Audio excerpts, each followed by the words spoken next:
Bismillahirrahmanirrahim. Assalamualaikum warahmatullahi wabarakatuh. Waalaikumsalam. Waalaikumsalam warahmatullahi wabarakatuh. Waalaikumsalam warahmatullahi wabarakatuh.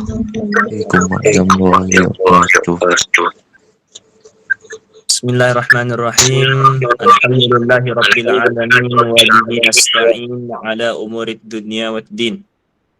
نوينا التعلم والتعليم والتذكر والتذكير والنفع والانتفاع والإفادة والاستفادة والحث على التمسك بكتاب الله وسنة رسوله والدعاء إلى الهدى والدلالة على الخير ابتغاء وجه الله ومرضاته وقربه وثوابه سبحانه وتعالى.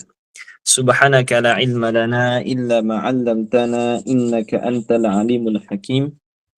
حسبنا الله ونعم الوكيل.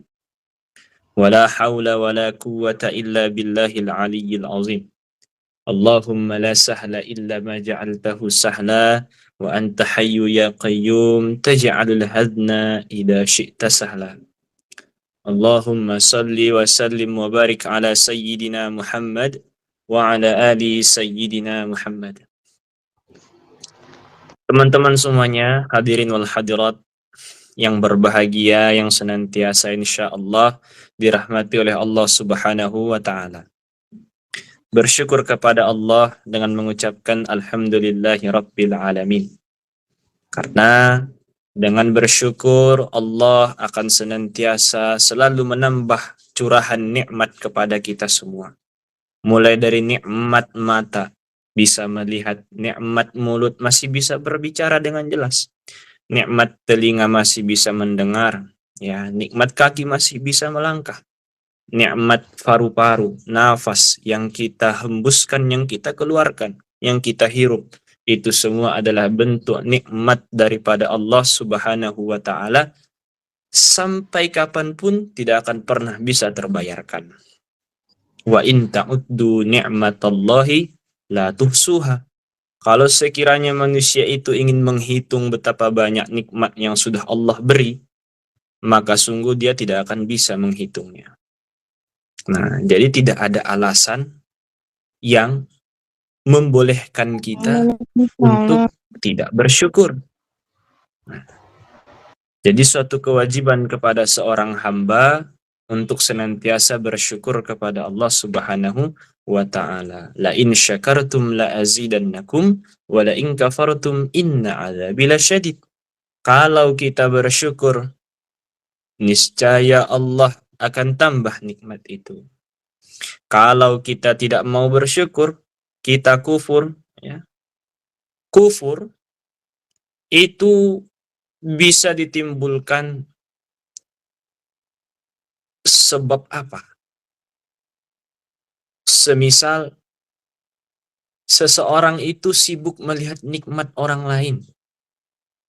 Dia sibuk melihat apa yang sudah dicapai oleh orang lain yang lebih dari dirinya, sehingga kadangkala orang yang senantiasa fokus sama nikmat orang lain, dia bakal lupa bersyukur. Kenapa? Kalau kita bercerminnya kepada orang yang lebih dari kita, maka kita akan selalu terpacu untuk bagaimana caranya bisa mendapatkan seperti apa yang dia dapatkan, atau lebih dari itu. Nah, makanya kalau kita ingin bermuhasabah diri, kalau kita ingin bercermin, maka bercerminlah kepada orang yang lebih rendah.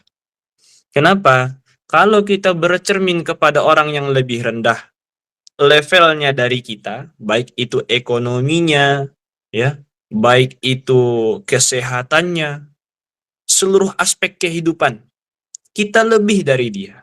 Kalau kita bercermin kepada orang yang lebih rendah dari diri kita, maka kita bakal bersyukur kepada Allah. Ternyata kehidupan yang Allah sudah beri kepada kita itu sudah sempurna. Nah, sehingga kita bakal berkata dalam hati kita, Alhamdulillah, ternyata masih ada yang lebih dari saya. Masih ada yang lebih buruk ekonominya dari saya. Masih ada yang lebih sakit, gitu, punya penyakit yang lebih parah dari saya. Nah, sehingga menimbulkan rasa syukur dalam hati kita. Namun menggunakan nikmat Allah itu tidak cukup dengan hanya kita mengucapkan alhamdulillah, tapi harus ada aksi nyata yang kita lakukan. Nah, jadi aksi nyata yang kita lakukan sebagai hamba itu adalah dengan menggunakan seluruh aspek kehidupan. Aspek yang sudah Allah beri ini, baik seluruh anggota tubuh kita ya, nikmat sehat, nikmat kesempatan. Nah, itu semua kita gunakan ke jalan yang diridhoi oleh Allah Subhanahu wa taala. Ataupun yang sering kita dengar adalah bertakwa. Menjadi orang yang bertakwa adalah dengan kita meninggalkan semua larangan-larangan yang sudah dilarang oleh Allah dan Rasul-Nya, dan kita mengerjakan apa yang disuruh oleh Allah dan Rasul-Nya. Kata teman-teman, senantiasalah kita bersyukur kepada Allah Subhanahu wa taala. Karena apa yang kita dapatkan saat ini belum tentu didapatkan mereka di luar sana. Nah, yang kita rasakan sekarang ini belum tentu dirasakan oleh teman-teman kita di luar sana. Masih banyak teman-teman kita di luar sana itu yang sibuk mengurusi penampilan saja ya, sibuk dengan bagaimana caranya biar terlihat keren gitu ya. Sehingga mereka lupa bahwa itu semuanya bakal hilang. Ya, pakaian yang bagus bakal lapuk ya. Harta yang banyak bakal hilang. Tapi yang kekal itu apa? Akhlak yang mulia, ilmu pengetahuan yang kita ajarkan sehingga bermanfaat kepada orang lain. Nah, itu yang harus kita senantiasa isi dalam kehidupan kita. Karena ada dua tipe manusia ketika dia hilang dari atas muka bumi. Yang pertama, kehilangan dia di atas muka bumi. Kehilangan dia dari atas muka bumi menyebabkan orang banyak menangis. Kenapa? Karena orang teringat bahwa si fulan yang meninggal dunia ini dia banyak meninggalkan bekas-bekas kebaikan. Dia suka bersedekah, dia suka bantu fakir miskin, bantu anak yatim, bantu orang yang membutuhkan. Sehingga ketika dia hilang dari sisi mereka, orang merasa kehilangan bahwa ada sosok yang sangat baik yang dulu suka membantu tapi saat ini sudah tiada. Jadi banyak orang yang menangis merindukan sosok baiknya. Sehingga kepergianmu itu menyebabkan mereka rindu. Banyak mereka datang untuk berziarah, menyampaikan doa, mendoakan si fulan yang sudah wafat. Tipe manusia yang kedua, ketika dia hilang dari atas muka bumi, orang merasa biasa-biasa saja. Orang merasa biasa-biasa saja. Karena kehidupan dia selama dia hidup di atas muka bumi, tidak dia isi dengan berbuat kebaikan. Nah, sehingga orang ketika melihat si fulan wafat, meninggal dunia, siapa yang meninggal? Itu si fulan, si Anu. Oh, itu. Jadi responnya hanya sekedar itu saja. Tidak membuat innalillahi ya Allah gitu kan. Biasanya orang kalau merasa seseorang itu baik, pasti dia merasa terkejut. Merasa terkejut dan bahkan dia bisa saja menangis. Ya. Tapi kalau kita tidak meninggalkan jejak yang baik, ataupun sebaliknya, kita malah meninggalkan jejak buruk. Kita suka mencuri, kita suka menggibah tetangga, ya kita suka ngambil hak orang lain. Nah, justru kalau seperti ini, ketika kita nanti wafat meninggal dunia, bahkan ada orang yang tidak mau mengurusi mayat kita. Bahkan ada juga orang yang bersyukur. Syukur dah itu si Anu udah meninggal. Jadi nggak ada lagi tukang curi di sini. Nauzubillah gitu ya. Nauzubillah. Itu bisa menambah beban berat kita di alam kubur. Nah, tapi kalau kita meninggalkan hal-hal yang baik selama kita hidup dengan doa orang-orang yang banyak, itulah yang akan meringankan kita di alam kubur, menyelamatkan kita dari siksa kubur. Nah, teman-teman yang dirahmati Allah Subhanahu wa taala, Salawat beriringkan salam senantiasa kita curahkan ke ruh baginda alam, Nabi besar baginda Nabiyuna wa Habibuna Sayyiduna Muhammad bin Abdillahil Mustafa sallallahu alaihi wasallam.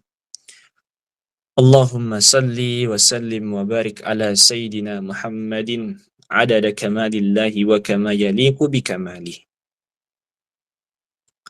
Solawat ini adalah solawat yang senantiasa harus kita lazimkan. Harus senantiasa continue istiqamah kita ucapkan. Ya, perbanyak bersolawat karena dengan banyak solawat yang kita ucapkan, yang kita lazimkan dalam kehidupan kita akan menjadi sebab kita dekat kepada baginda Rasulullah Sallallahu Alaihi Wasallam. Jadi jangan merasa nggak butuh. Jangan merasa nggak butuh dengan syafaat dari Rasulullah Sallallahu Alaihi Wasallam. Karena mau sebagaimanapun, mau sebanyak apapun amal ibadah kita, kalau kita hanya mengandalkan amalan ibadah kita, hanya mengandalkan sholat kita, hanya mengandalkan puasa kita, ya, maka ini belum bisa menyelamatkan kita di hadapan Allah Subhanahu wa Ta'ala. Karena yang menghantarkan kita ke dalam surganya Allah Subhanahu wa Ta'ala adalah rahmatnya Allah Ta'ala. Nah, salah satu cara kita mendapatkan rahmat Allah itu adalah dengan mengerjakan sholat, dengan berpuasa, ya, dengan memperbanyak sholawat. Nah, sehingga ini semua didasari niat yang baik. Apapun amalan ibadahnya, maka di dalam ilmu fikih pasti dimulai dengan niat. Nah, kalau mau sholat niat, kalau mau puasa niat, ya, mau bayar zakat ada niatnya. Semuanya dibarengi dengan niat, didahului dengan niat. Kenapa? Karena ini yang akan menentukan perbuatan kita itu nantinya diganjar kebaikan atau tidak. Ya, bukan 03 ya. Bukan 03 nanti. Wah, Ustadz, ini kampanye gitu. Enggak. Saya udah nyoblos. Nah, ini masih ada bekasnya nih. Saya udah nyoblos. Karena di TPS luar negeri itu kita lebih cepat tanggal 10 sudah nyoblos. Kalau di Indonesia itu tanggal 14. Jadi teman-teman, perbanyaklah untuk membaca sholawat. Karena insya Allah dengan memperbanyak sholawat, kita tidak mustahil kita bisa bertemu baginda Rasulullah Sallallahu Alaihi Wasallam fil manam, di dalam mimpi kita. Kita berharap kita bisa melihat Rasulullah dalam mimpi selama kita di atas muka bumi. Dan kalau nanti kita sudah di akhirat kelak, kita berharap kita bisa dikumpulkan dengan Rasulullah Sallallahu Alaihi Wasallam. Allahumma salli ala Sayyidina Muhammad wa ala ali Sayyidina Muhammad. Tema hari ini yang akan kita bahas itu adalah ketika cinta Allah bersemi. Saya merasa tema yang diangkat hari ini itu adalah bagaimana caranya kita mendapatkan cintanya Allah. Karena ini adalah salah satu hal yang penting untuk kita pahami. Jangan cuman kita sibuk ingin mendapatkan cintanya seseorang, cintanya orang yang kita cintai. Ya. Makanya salah satu sebab kita mendapatkan manisnya iman adalah ketika kita mencintai Allah dan Rasul-Nya tidak melebihi cinta kita kepada yang lain. Nah, dan itu perlu kita biasakan, perlu kita latih. Itu namanya kita manusia, khuliqal insanu dha'ifa. Kita ini lemah. Jadi kalau kita tidak mengusahakan kalau kita tidak membiasakan, maka kita bakal jauh dari itu. Nah, lalu bagaimana cara kita untuk mendapatkan cintanya Allah?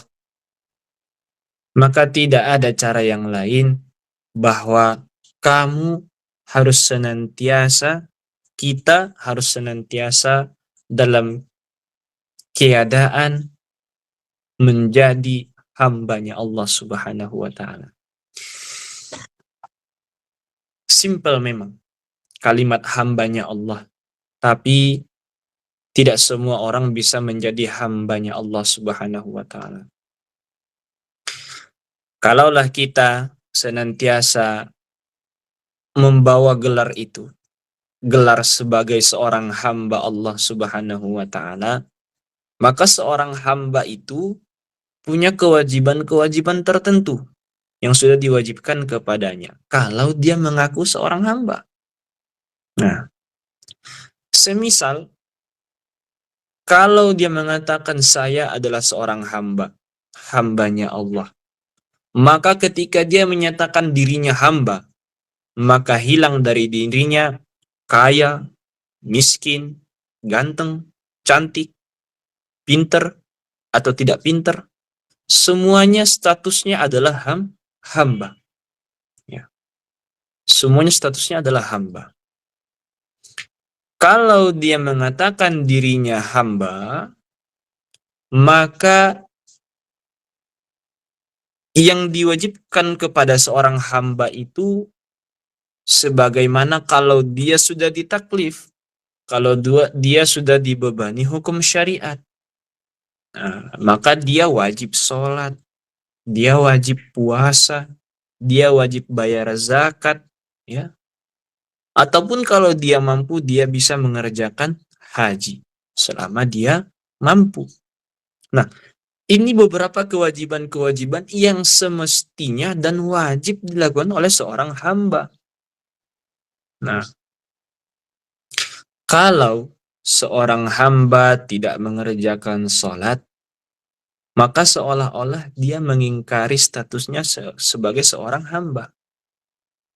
Nah, jadi teman-teman harus memahami ya, harus memahami kalau ada teman kita yang tidak sholat, ataupun siapapun itu yang belum bisa mengerjakan sholat, jangan kamu katakan dia kafir. Hei kafir gitu, jangan. Karena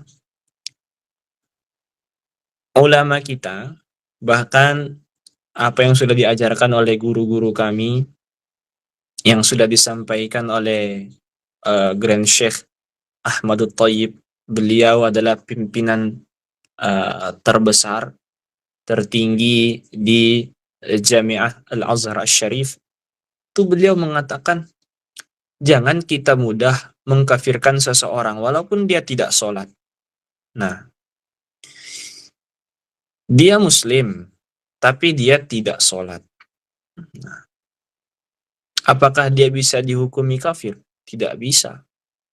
Kenapa? Karena dia itu masih meyakini sholat itu wajib. Nah, kapan dia bisa dihukumi keluar dari Islam? Ataupun dia dihukumi kafir? Mungkin bahasa kerasnya ya, bahasa kafir. Karena dalam kitab-kitab itu pasti bahasanya pakai kafir gitu ya. Kapan dia bisa dihukumi sebagai seorang yang kafir? Ketika dia jelas-jelas mengingkari apa yang sudah diwajibkan di dalam nas Al-Quran. Di dalam Al-Quran itu sudah dijelaskan bahwa sholat itu wajib hukumnya. Tidak ada ikhtilaf di antara para ulama. Ya. Aqimus sholah. Itu ya. Aqimus sholah. Itu dalil wajibnya sholat secara umum. Nah, kalau seseorang itu mengatakan bahwa sholat itu nggak wajib, subuh itu nggak wajib, zuhur itu nggak wajib, ya, asar itu juga nggak wajib. Padahal sudah nyata-nyata jelas diwajibkan dalam nas Al-Quran. sudah diwajibkan dalam Islam. Maka inilah yang menyebabkan dia keluar dari Islam. Karena mengingkari yang sudah jelas. Mengingkari yang sudah tertera di dalam nas Al-Quran. Nah, begitu juga ketika dia mengatakan puasa itu tidak wajib. Nah, puasa itu tidak wajib. Nah, itu juga bisa menyebabkan dia menjadi keluar dari Islam. Begitu juga kemarin kami ada Jilsah Al-Mubarakah, ada Muhadarah Ad-Diniyah, pengajian umum yang bertajuk tentang Isra wal Mi'raj, ya. Fadilatul Ustaz Dr. Muhammad Salim Abu Asi, beliau itu salah satu spesialis akidah, ya. Bukan cuma akidah saja, tapi beliau itu mutafannin. Beliau itu bisa di seluruh keilmuan, ya. Ilmu apapun ditanya beliau bisa. Beliau juga menjelaskan bahwa siapa yang mengingkari kejadian Isra wal Mi'raj, dia mengatakan dan dia meyakini bahwa itu tidak benar, sedangkan sudah jelas diterangkan, jelas disebutkan di dalam Al-Quran bahwa Isra wal Mi'raj itu benar-benar terjadi kepada Nabi, tapi dia mengatakan itu tidak benar, maka dia dihukumi seorang kafir. Nah, jadi kalau ada teman-teman kita yang belum mengerjakan sholat misalkan, tapi dia tetap meyakini sholat itu wajib, jangan kita hukumi dia kafir. Ya, jangan kita hukumi kafir, karena itu sangat berbahaya sekali. Nah, makanya kalau kita menjadi seorang hambanya Allah, terus kita menjalankan semua ketaatan, menjalankan semua perintah-perintah yang sudah diwajibkan oleh Allah dan Rasul-Nya, di situ kita akan mendapatkan cintanya Allah, ya. Karena kita menjalankan semestinya, kita menjalankan kewajiban kita sebagai seorang hamba, ya, bukan hanya mengerjakan yang wajib-wajib saja, tapi kita, ya, menghiasi kehidupan kita ini dengan memperbanyak yang sunnah-sunnah. Ada.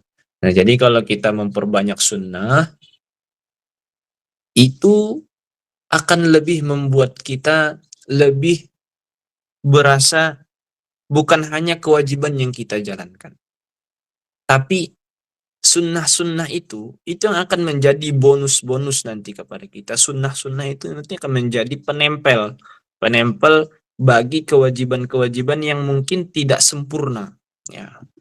Jadi terkadang kita mengerjakan perintah-perintah yang wajib ini tidak begitu sempurna, ya, tidak begitu sempurna, sehingga ketika kita memperbanyak yang sunnah, itu akan bisa lebih menyempurnakan kewajiban kita itu. Teman-teman yang dirahmati oleh Allah Subhanahu wa taala, maka jangan pernah lupa, anggaplah dirimu ini selamanya adalah seorang hamba. Kalau kamu menganggap dirimu selamanya seorang hamba, ketika kamu jadi orang besar nantinya, ketika kamu jadi orang penting, ketika kamu punya maqamul a'la, ya, kedudukan yang tinggi, kamu tidak akan lupa ataupun kamu tidak akan merendahkan orang lain. Jadi kalau kita mengatakan saya hamba, kalaupun jabatan saya tinggi, saya hamba, saya sama dengan yang lain. Nah, sehingga tidak ada indikasi yang membuat kita nanti bisa merendahkan orang lain. Kenapa banyak terjadi bisa merendahkan orang lain, merasa dirinya sombong, merasa dirinya tinggi? Kenapa? Karena dia lupa status kehambaan. Toh kalau kita lihat semua hamba itu pasti asal muasalnya sama. Pasti asal muasalnya sama. Kalau kita lebih perjelas lagi, asal muasalnya seluruh manusia itu kan adalah dari setetes air yang hina. Setetes air sperma, air mani. Lalu kita diciptakan dari itu. Ya, kita dari segumpal darah, segumpal daging, tumbuh, ditiupkan ruh, dilahirkan. Asal muasal seluruh manusia itu dari situ. Ya. Tidak ada orang yang kaya sekarang itu lahirnya dari emas, nggak ada. Nggak ada. Lahirnya dari berlian, nggak ada. Semuanya sama. Mohon maaf, dari jalur yang sama. Ya. Dari jalur yang sama. Jalur yang sama. Tidak ada bedanya. Tapi kenapa bisa orang sombong? Kenapa bisa ada orang yang meninggi, merendahkan orang lain, mencaci orang lain, dan lain sebagainya? Karena dia lupa status kehambaan. Nah, jadi jangan kita lupa itu. Kalau kita selalu ingat bahwa kita ini seorang hamba, saya merasakan ya, kalau kita selalu tanamkan dalam hati kita, saya ini hamba ya, saya hamba. Mau ada orang yang caci maki saya, ya, saya terima. Rasulullah saja dicaci maki, beliau tidak marah. Nah, tetapi kita butuh latihan, karena kita beda dengan Rasulullah. Rasulullah itu bisa menerima apapun. Ya, beliau dilempar, dicaci maki, ataupun bahkan disasar jadi ingin dibunuh. Tapi beliau tidak pernah membalas dengan yang perihal yang sama. Nah, kita harus butuh latihan. Tidak mudah menjadi orang yang ikhlas. Tidak mudah menjadi orang yang sabar. Tapi kalau kita bisa mencapai itu, kita bakal dicintai oleh Allah Subhanahu wa Ta'ala. Jadi teman-teman, mau bagaimanapun basic kita, mau kita ini dari kalangan orang yang kaya, mau dari kalangan orang yang menengah, ataupun mohon maaf dari kalangan yang rendah, ya, ataupun kamu basicnya sekolah umum, atau sekolah pesantren, ataupun tidak sekolah. Selama kita punya kemampuan untuk berbuat, berbuatlah sebaik mungkin. Berbuatlah semampunya. Karena itu semua tidak menjadi patokan. Kalaulah ketaatan itu dilihat dari jabatan yang tinggi, maka di saat sekarang ini yang paling taat adalah Pak Presiden. Kalaulah ketaatan itu ataupun cinta Allah itu diberikan kepada orang yang kaya, misalkan, maka siapa yang paling kaya di atas muka bumi yang sekarang? Ya, banyak ya orang-orang kaya ya. Pasti mereka yang dapat cintanya Allah. Nah, kalaulah untuk orang pintar itu diberikan cintanya Allah, maka orang-orang yang bodoh tidak dapat cintanya Allah. Semuanya. Bagi yang mau berbuat, bagi yang mau berusaha ingin menggapai meraih cintanya Allah, maka Allah akan mempermudah jalannya. Nah, kita sebagai orang-orang awam ini, kita hanya orang awam ya. Ya, saya juga bukan sebagai seorang yang ingin mengajari kalian. Saya bukan orang yang banyak ilmunya, tapi saya hanya sekedar seperti menyampaikan pesan-pesan yang pernah dulu saya dapatkan dari guru-guru saya, dari kiai-kiai saya, lalu saya sampaikan. Saya hanya sebagai perantara kepada teman-teman semuanya. Ya, semoga itu bermanfaat bagi yang mendengarkan. Teman-teman yang dirahmati oleh Allah Subhanahu wa Ta'ala, meraih cintanya Allah itu butuh kerelaan. Ya. Cinta Allah itu tidak bisa datang dengan sendirinya kalau tidak kita jemput. Itu ya. Allah itu punya sifat Rahman dan Rahimnya. Rahmannya berlaku kepada semuanya. Kepada seluruh manusia. Baik yang di luar Islam. Masuk semuanya. Makanya orang-orang yang di luar Islam, banyak mereka yang sehat. Diberikan rezeki yang cukup, diberikan keturunan. Ya. Hidupnya terpenuhi. Ya. Itu semua Allah yang beri. Karena sifat Rahman Allah itu berlaku kepada semuanya. Tetapi ketika mereka berbuat baik di atas muka bumi, langsung Allah balas kebaikannya. Sehingga apa? Sehingga nanti ketika di hadapan Allah tidak ada lagi balasan. Nah, karena kita meyakini Dan kita benar-benar yakin bahwa kalau dia di luar Islam, ya, dia akan kekal di neraka. Dia akan kekal di neraka. Makanya kalau ingin masuk ke dalam surganya Allah harus mengucapkan passwordnya. Asyhadu an la ilaha illallah wa asyhadu anna muhammadar rasul. Jadi login dulu baru boleh masuk surga. Kalau belum login nggak boleh masuk surga. Nah, jadi cintanya Allah itu sangat luas sekali. Kasih sayang rahmatnya Allah itu tidak bisa kita gambarkan, tidak bisa kita bandingkan. Bahkan kata para ulama kita, para guru-guru kita, kasih sayangnya Allah, cintanya Allah itu melebihi dosa yang kita lakukan selama ini. Kita merasa dosa kita sudah banyak sekali. Seperti buih di lautan, seperti pasir di tepi pantai. Ya, betapa banyak itu. Tapi kalau kita bandingkan dengan rahmat kasih sayangnya Allah, pintu taubat yang Allah bukakan, tidak ada bandingannya. Tidak ada bandingannya. Ya. Jadi, makanya Allah Ta'ala juga menyampaikan dalam Al-Quran, La taqnatu min rahmatillah. Sebanyak apapun dosa kita, innallaha yaghfirudz dzunuba jami'a. Sesungguhnya Allah itu mengampuni seluruh dosa.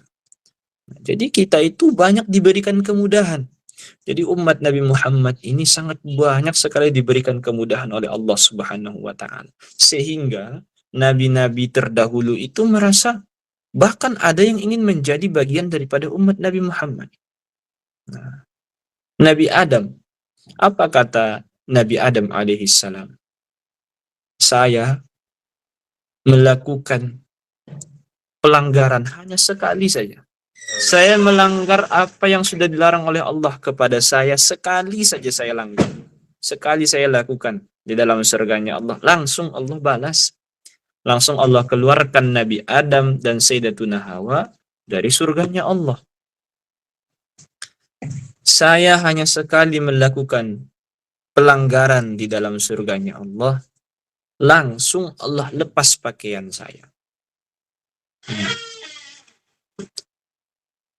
Saya hanya sekali melakukan pelanggaran di dalam surganya Allah. Setelah itu apa? Allah langsung memisahkan aku dengan orang yang aku cintai, yaitu Sayyidatuna Hawa. Lah kita, umat Nabi Muhammad ini, setiap hari berdosa. Ya. Pernahkah Allah langsung balas? Tidak. Setiap hari berdosa. Pernahkah Allah langsung lepas pakaian dari badan kita? Lalu kita terlihat telanjang? Tidak. Kita setiap hari melakukan dosa. Apakah kita dipisahkan dengan pasangan hidup kita? Tidak. Tapi semuanya seperti biasa-biasa saja. Ya. Sehingga seolah-olah manusia ini kadang lalai. Kita lupa. Kita melakukan dosa, tapi karena tidak ada langsung balasan dari Allah, kita merasa aman-aman saja. Nah, aman-aman saja. Makanya hati-hati kalau ada di antara kita yang merasa dirinya aman dari dosa. Selalu berdosa, selalu mengerjakan dosa. Lalu merasa dirinya aman, maka itu bukanlah suatu keselamatan yang Allah beri. Tapi memang Allah sengaja memberikan kepadanya istidraj. Ya, Allah mudahkan saja jalannya itu melakukan dosa. Silakan. Tapi tujuannya apa? Tapi tujuannya supaya dia jauh dari Allah. Ya, judinya lancar, menang terus ya. Mencurinya lancar, ya sampai banyak dapat ini, dapat itu, lancar nggak pernah ketangkep. Ya. Itu istidrat, bukan nikmat, bukan nikmat. Walaupun dia kaya disebabkan itu bukanlah suatu kenikmatan yang Allah beri. Melainkan itulah azab sebelum diazab. Ya, sebelum diazab sudah dikasih azab gitu. Nah, tapi azabnya berbentuk seperti kenikmatan. Nah, tapi itu hasilnya menjauhkan dia dari Allah Subhanahu wa taala. Nah, jadi jangan sampai kita mengira bahwa ketika kita nggak sholat, kita tetap sehat, ya, kita rezekinya lancar. Harus waspada dan harus hati-hati. Nah, karena semuanya kalau kita meninggalkan kewajiban, ya pasti berdosa. Pasti berdosa. Meninggalkan dengan sengaja itu berdosa. Nah, teman-teman yang dirahmati Allah Subhanahu wa taala, jadi kita punya tugas ya. Kita hidup di atas muka bumi ini bukan hanya sekedar hidup, bukan hanya sekedar menjalani kehidupan biasa-biasa saja. Tapi disinilah penentuan kita, ya. Memperbanyak amal ibadah, memperbanyak amal soleh. Tempatnya ya di atas muka bumi ini. Nah, karena kalau kita lihat orang yang di dalam kubur itu malah mereka itu meminta kepada Allah untuk dibangkitkan. Kenapa? Ternyata banyak penyesalan yang terjadi setelah masuk ke dalam alam kubur. Hmm. Nah, banyak penyesalan-penyesalan yang terjadi di alam kubur dan itu tidak akan berlaku. Mau kita nangis darah sekalipun kalau sudah di alam kubur itu gak bakal berlaku. Nah, tidak ada kasihan ya, tidak ada belas kasihan dari Allah Subhanahu wa taala. Nah, makanya apa kata orang-orang yang di alam kubur? Sekiranya kami dibangkitkan sedetik saja. Apa kata mereka? Fa'asaddaqa wa akun minas salihin. Kami ingin bersedekah, kami ingin mendirikan sholat, ya. Kami ingin melakukan kebaikan-kebaikan, amal soleh. Ya tapi kan itu nggak ada gunanya lagi, udah terlambat. Ya. Kalau sudah masuk ke dalam kubur. Nah, jadi kesempatan hidup ini itu bukan hanya sekedar kita hidup begitu saja, tidak. Tapi kita punya tugas kewajiban yang mesti kita lakukan untuk mendapatkan cinta rahmatnya Allah Subhanahu wa ta'ala. Kita meyakini kita menjalankan tugas kita sebagaimana kita seorang hamba, kamu sholat, kamu puasa, kamu kerjakan semua perintah-perintahnya Allah dan tinggalkan apa yang dilarang oleh Allah dan Rasulnya. Insya Allah kita akan mendapatkan cintanya Allah Subhanahu wa ta'ala. Teman-teman yang dirahmati oleh Allah Subhanahu wa ta'ala, mudah-mudahan apa yang saya sampaikan ini bermanfaat kepada teman-teman semuanya. Nah, ini bagian besar dari pesan-pesan yang sudah saya dapatkan dari para guru-guru saya, dari para kiai saya, para masyayikh yang sudah menyampaikan ilmunya, lalu saya serap, lalu saya sampaikan kepada teman-teman. Jadi saya bukan merasa seperti seorang guru, tidak. Jadi hanya saya itu sebagai penyampai kepada teman-teman yang mungkin kalian semuanya sudah mengetahui hal ini. Ketika saya kuatkan kembali, itu bisa menguatkan teman-teman, bisa menambahkan semangatnya untuk menjadi lebih baik. Karena orang yang terbaik adalah dia yang lebih baik dari masa lalunya. Orang yang lebih baik dari masa lalunya, dia adalah orang-orang yang beruntung. Jadi, gunakanlah waktu sebaik mungkin, karena dengan waktu itu kita gunakan untuk bisa merubah diri kita menjadi lebih baik, dan Allah tidak akan membiarkan kita begitu saja. Karena niat kita tulus ikhlas ingin merubah diri kita menjadi baik, baik dari sebelum-sebelumnya. Maka Allah akan mudahkan semuanya. Jadi teman-teman, jangan pernah putus asa. Seberat apapun masalah dunia yang kita hadapi, solusinya sudah Allah siapkan. Inna ma'al usri yusra, inna ma'al usri yusra. Setiap kesulitan itu akan Allah siapkan kemudahannya. Dan jadi terkadang kesulitan yang Allah kasih itu bukan bentuk daripada bukti Allah tidak cinta, tidak. Tapi terkadang manusia itu diuji, diberikan musibah, diberikan segala bentuk cobaan. Itu tujuannya untuk menguji seberapa jauh kesabaran kita, seberapa jauh kita benar-benar meyakini bahwa ini datangnya dari Allah. Dan Allah ingin menguji saya, ketika saya mampu melewati ujian ini, maka Allah akan menempatkan saya di tempat orang-orang yang terpuji. Nah, sampai kapan kita bisa memegang prinsip itu? Karena tidak semua orang yang Allah berikan cobaan itu meyakini bahwa ini tujuannya baik. Tidak. Ada juga orang yang, kenapa harus saya ya Allah? Kenapa harus saya yang diuji? Kenapa harus ibu saya yang meninggal? Kenapa harus bapak saya yang meninggal? Kenapa harus ini, itu? Seolah-olah tidak menerima keadaan, tidak menerima takdir. Nah, sehingga itulah yang akan membuat dia apa? Membuat dia mendapatkan dosa. Karena tidak menerima ketetapan Allah itu sama saja kita ingkar dari kehambaan. Karena kalau kita seorang hamba, harusnya kita menerima apapun yang sudah Allah takdirkan. Kalau kita tidak menerima, berarti kita keluar dari kehambaan. Nah, jadi mau apapun yang Allah tetapkan kepada kita, kita hanya bisa menerima. Kita hanya bisa menerima dengan tabah hati. Karena memang kalau kita kaji lebih dalam, semuanya yang ada pada kita ini, itu adalah pemberian Allah. Tidak ada kita punya ini. Coba sebutkan satu saja yang kamu merasa itu punya kamu. Yang nggak ada. Nggak ada. Ini semuanya ini hanya sebatas pinjaman. Dipinjam, kita pinjam. Ya. Jadi kalau kita meminjam, maka orang yang kita pinjami itu ya, orang yang kita pinjami, misal kamu meminjam, ya, saya pinjam bukunya ya. Bolehkah dia suatu saat mengambilnya kembali? Boleh. Walaupun semisal, kamu, saya pinjam dulu ini ya.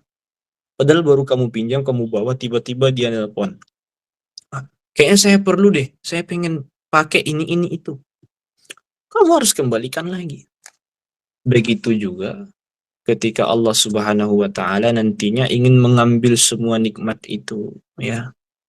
Ya, dicabut ruh kita, diwafatkan kita.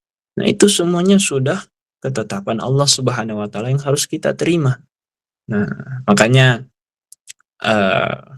kalau boleh saya katakan, kita sebagai seorang anak itu ya, kalau bagi saya salah satu ketakutan terbesar ya, apa ya, itu ketika kita punya cita-cita ingin membahagiakan orang tua, tapi mereka lebih dulu dipanggil oleh Allah. Nah, jadi kita masih berusaha ya, ya Allah. Saya ingin membahagiakan mereka di masa depan. Cita-citanya ingin membahagiakan mereka di masa depan. Walaupun sebenarnya kita tidak akan mampu membalas satu teriakan ibu kita ketika dia melahirkan kita tuh tidak akan terbayarkan. Mau sebesar emas apapun, mau sebanyak berlian apapun yang ingin kamu beri, tidak akan bisa membalas teriakan ibunda kita yang melahirkan kita. Makanya saya heran melihat kalau ada anak yang durhaka sama orang tuanya, membentak orang tuanya, ya, tidak taat sama orang tuanya. Saya heran melihat orang-orang yang seperti itu. Kenapa? Seolah-olah dia lupa jasa orang tua. Kalau bukan karena orang tua, ya, orang tua mengandung 9 bulan 10 hari, itu beratnya bukan main. Beratnya bukan main, kita 9 bulan dalam kandungan. Ya. Belum lagi nggak enak badannya, belum lagi nggak bisa tidur ya. Belum lagi nanti ketika sudah mau melahirkan. Berat. Kalau sudah melahirkan, kita disusukan ya, 2 tahun lamanya. Setelah itu apa? Dibersihkan kotorannya, diberikan pakaian yang bagus, semuanya diberikan. Tapi ketika besar, marah-marah sama orang tuanya. Marah-marah sama ibunya, membentak orang tuanya. Nah, ini kalau kata kasarnya manusia itu, kalau seperti itu, tak tahu diri, tak tahu diuntung. Itulah model manusia yang seperti itu, tak tahu diri, tak tahu diuntung. Jadi kalau masih ada di antara kita yang seperti itu sama orang tuanya, detik ini berubahlah. Berubahlah. Karena cinta Allah itu akan jauh dari engkau. Karena ridallah fi ridal walidain. Wa sukhtullah fi sukhtil walidain. Ridha Allah itu ada pada ridho orang tua. Kalau orang tua kita sudah ridho, orang tua kita sudah ikhlas kepada kita, Allah juga bakal ridho. Kalau Allah sudah ridho kepada seorang hamba, apapun yang kamu inginkan, belum kamu minta saja pun Allah akan kasih. Karena Allah sudah ridho. Allah sudah ridho. Nah, jadi jangan lupa ketika kita berdoa kepada Allah itu, ya Allah, berilah kepada hamba ridhomu. Minta ridhonya. Jangan cuma minta duit, ya Allah, minta mobil. Gitu, jangan. Karena ada video yang saya lihat di real story, real Instagram itu. Ada seorang kulit hitam di depan Ka'bah itu, dia minta apa? Fulus. Sampai yang di sampingnya itu heran gitu. Heran. Harusnya kita depan Ka'bah itu kan kita minta ampunan ya, kita minta rahmat, tapi dia fulus. Gitu. Walaupun di atas muka bumi ini mau apapun harus pakai duit ya. Mau apapun harus pakai duit. Gitu. Teman-teman yang dirahmati oleh Allah Subhanahu wa taala, perlu kita untuk mengintrospeksi diri kita setiap waktu, setiap saat. Ya. Karena dengan bermuhasabah diri, dengan mengintrospeksi diri, kita mengkaji ulang diri kita. Apa kira-kira yang kurang dari diri saya?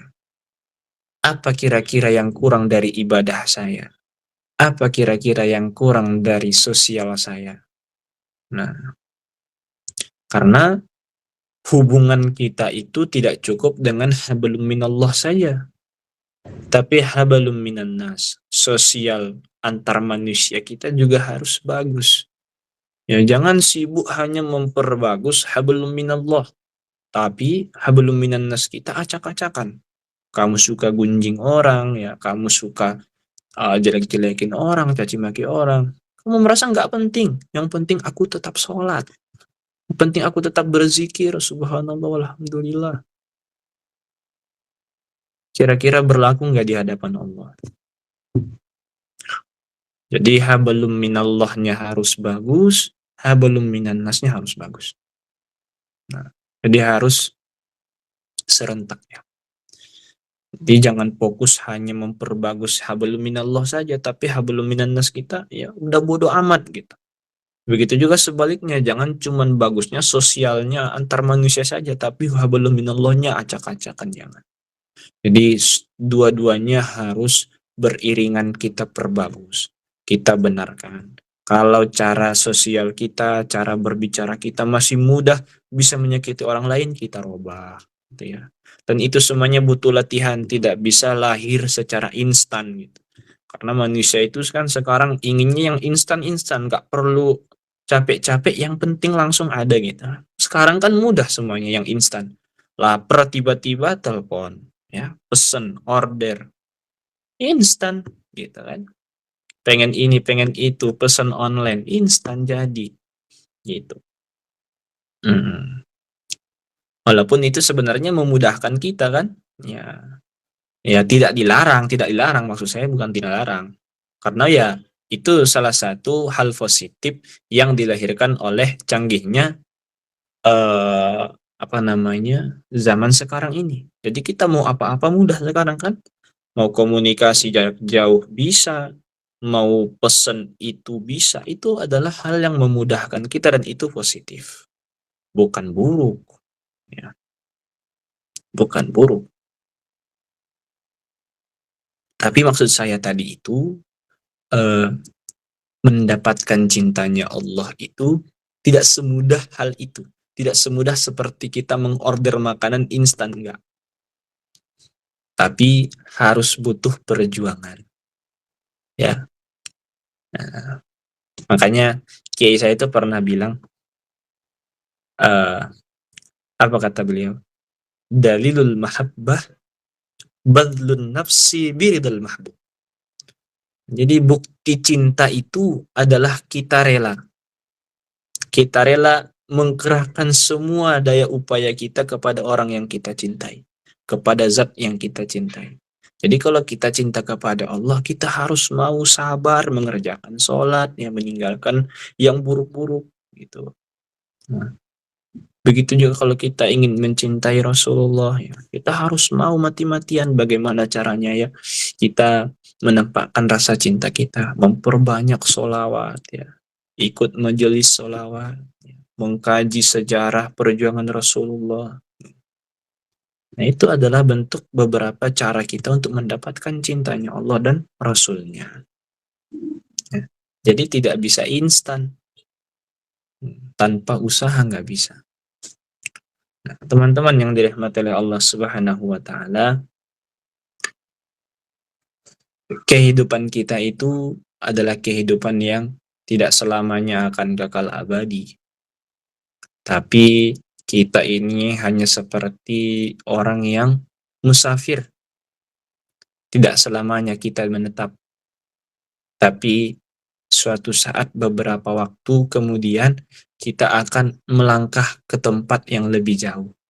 Jadi kalau orang yang transit di bandara, itu dia tidak selamanya di bandara, tapi hanya sekedar mungkin paling menunggu saja 10 jam, 5 jam. Setelah itu terbang kembali ke tujuan masing-masing.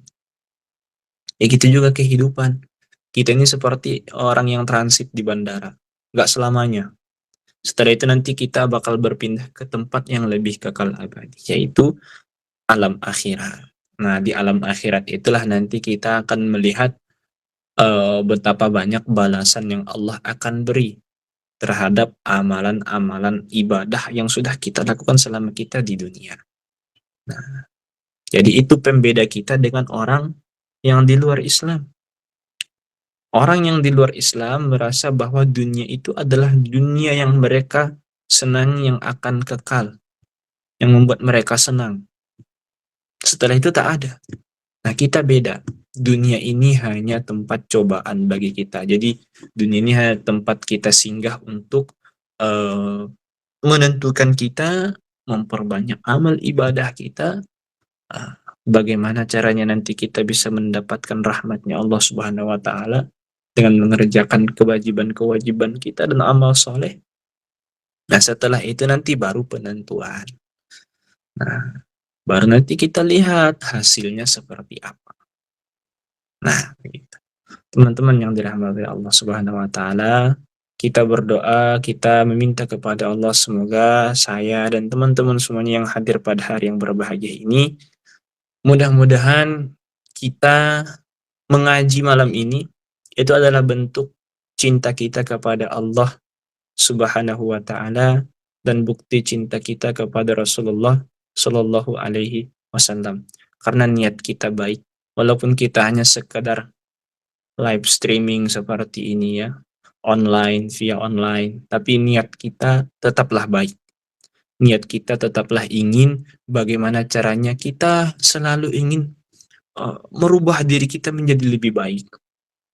Nah, sehingga kita berharap apa yang saya sampaikan itu bisa menjadi amunisi baru, bisa menjadi penyemangat baru kepada kita, saya khususnya dan umumnya teman-teman semuanya, untuk lebih bisa meningkatkan kualitas kehambaannya, kualitas ibadahnya, kualitas ketaatannya kepada Allah Subhanahu wa Ta'ala. Jadi jangan pernah bosan, jangan pernah capek untuk merubah diri menjadi lebih baik. Karena orang yang senantiasa ingin merubah diri menjadi lebih baik, dia akan mendapatkan manis di akhir nanti. Jadi kita ini masih berenang di tengah samudra yang luas. Tujuannya pasti sama-sama ke tepian. Nah, orang yang sabar ini lambat laun nanti akan sampai ke tujuan, sampai ke tepian, dan dia akan merasa keselamatan, kemanisan, kebahagiaan. Kita juga berharap seperti itu. Jadi usaha-usaha yang kita lakukan saat ini tuh kita berharap Allah balas dengan hal yang manis, hal yang membuat kita bahagia, senang nantinya di hadapan Allah Subhanahu wa ta'ala. Mudah-mudahan apa yang saya sampaikan bermanfaat kepada saya pribadi dan kepada teman-teman semuanya. Mohon maaf bila ada salah kata, karena saya manusia. Al-khata'u wan nisyan sifatani lil insan. Jadi salah, lupa itu adalah dua sifat yang melekat pada manusia. Jadi kalau ada yang salah, tolong dibenarkan, tolong disampaikan, dan kebenaran itu datang dari Allah Subhanahu wa ta'ala. Wallahul muwaffiq ila aqwamit thariq. Wassalamualaikum warahmatullahi wabarakatuh. Waalaikumsalam warahmatullahi wabarakatuh. Assalamualaikum warahmatullahi wabarakatuh. Masya Allah, tabarakallah, jazakallahu khairan katsiran Ustaz Beni Halaman karena telah memberikan ilmunya yang luar biasa untuk kita semua. Semoga ilmunya dapat bermanfaat bagi orang lain. Semoga selalu dalam kebahagiaan, keamanan, dan keberkahan Allah Subhanahu wa Ta'ala. Amin. Acara selanjutnya yaitu sesi tanya jawab. Saya ambil 5 pertanyaan tercepat dengan ketentuan sebagai berikut. 1. Sebelum bertanya silakan untuk salam dan perkenalkan diri. 2. Pertanyaan sesuai dengan tema yang diberikan. 3. Pertanyaan yang diajukan melalui on-mic. Nanti saya ambil 5 peserta tercepat yang angkat tangan dan saya akan bacakan namanya.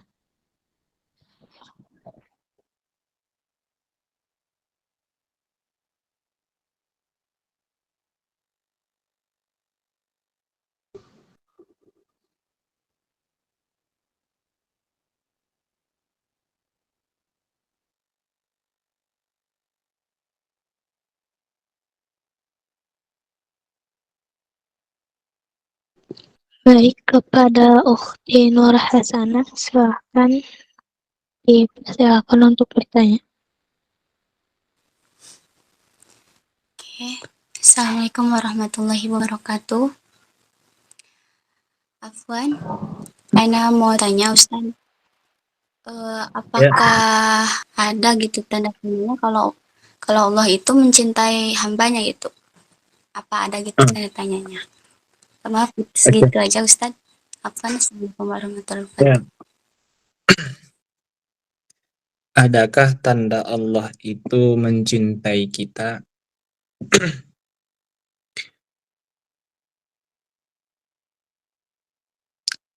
Tanda yang paling jelas ya,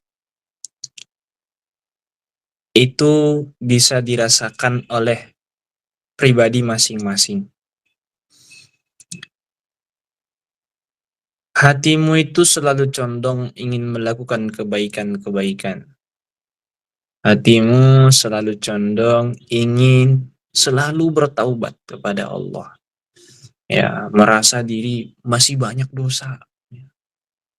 Nah, itu salah satu bentuk kasih sayang rahmat Allah. Nah, jadi ketika seseorang itu dilanda rasa gelisah karena apa?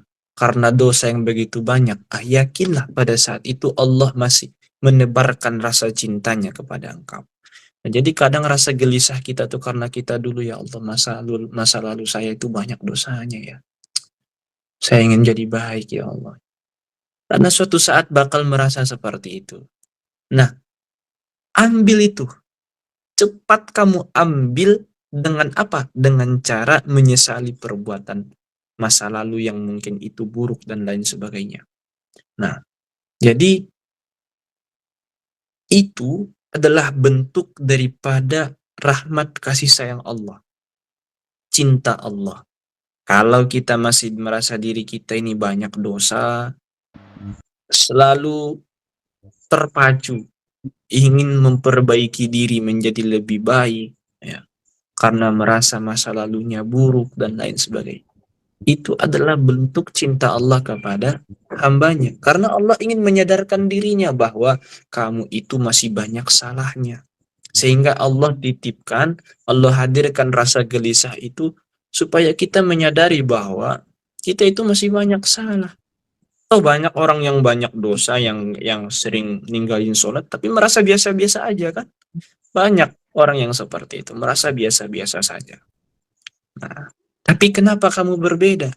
Kamu merasa gelisah, kamu merasa apa ya?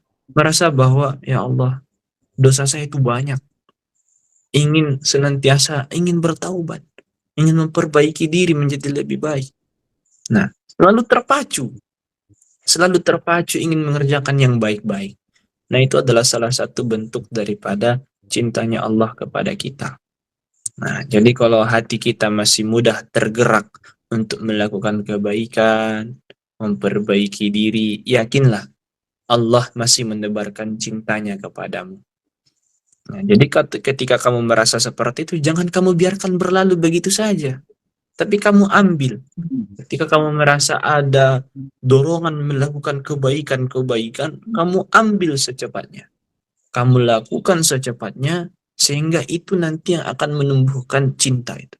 Jadi kalau kita mengambil langsung mengambil cintanya Allah itu, tergerak hatimu melakukan yang baik-baik. Ya.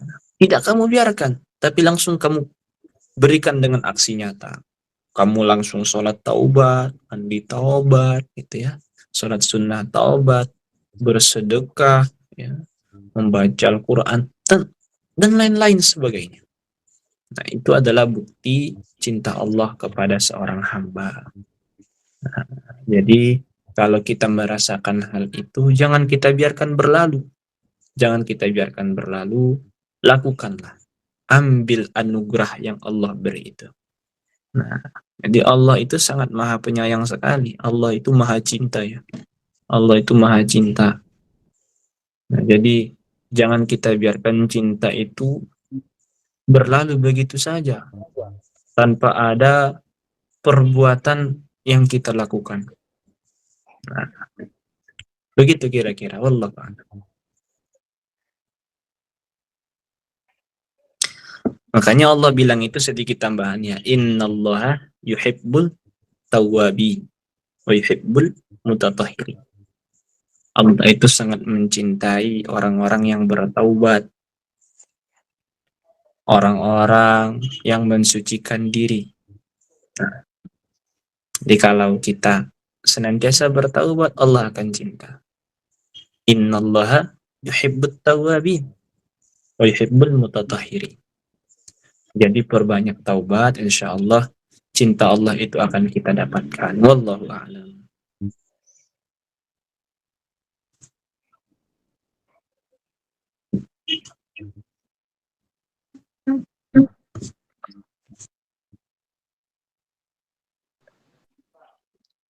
Baik, terima kasih Ustadz. Iya, Pertanyaan sama-sama. selanjutnya kepada Ukhti Lestari Semayanti, dipersilakan untuk bertanya.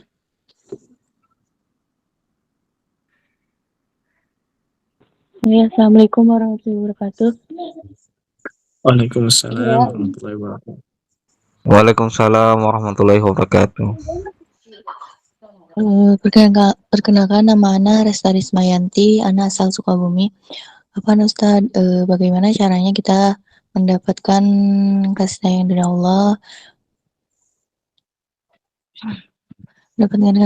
dari Allah, dan bagaimana kita tetap istiqomah? Syukron Ustadz.